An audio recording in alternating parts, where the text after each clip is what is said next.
ভাতিজা দুইটা যেহেতু দেখতে চাইছে, আবু জাহেল মক্কার সর্দার, জীবনে দেখে নাই, কুরাইশদের সর্দার জীবনে দেখে নাই, আর বড় যে ব্যক্তি সে তো আমাদের ধরাছোঁয়ার বাইরেই থাকে, বিভিন্ন জায়গায় থাকে, বিভিন্ন সিকিউরিটি নিয়ে থাকে। তো আব্দুর রহমান ইবনে আউফ চিন্তা করলেন যে একটু দেখায় দেই না, ভাতিজা যেহেতু দেখতে চাইছে একটু দেখায় দেই। ফা আশারতু লাহুমা ইলাই, ভাতিজা দুইটাকে ডাক দিয়ে বললাম, ভাতিজারা তোমরা যেই আবু জাহেলকে দেখতে চাও ওই যে দেখো আবু জাহেল যায়।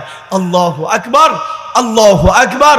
হাদিসের কিতাব সাক্ষী, ফাশাদ্দা আলাইহি মিসলা সাকরাইন হাত্তা দরাবাহু, ফাশাদ্দা আলাইহি মিসলা সাকরাইন হাত্তা দরাবাহু। সঙ্গে সঙ্গে ওই দুই নওজোয়ানকে যখনই আব্দুর রহমান ইবনে আউফ আবু জাহেলের দিকে ইঙ্গিত করে দেখাইলো, সঙ্গে সঙ্গে তারা তরবারি নিয়ে আবু জাহেলের উপর ঝাঁপায় পড়লো। পৃথিবীর শ্রেষ্ঠ রসুলের দুশ্মন, পৃথিবীর সবচেয়ে বড় শাহাতেমে রসুলকে মুহূর্তের মধ্যেই মাটির সঙ্গে দুষিয়ে দিল এবং ওই আব্দুর রহমান ইবনে আউফকে বুঝায় দিল, আমরা বয়সে অল্প হতে পারি কিন্তু রসুলের ভালোবাসায় আমাদের দিলগুলো পরিপূর্ণ।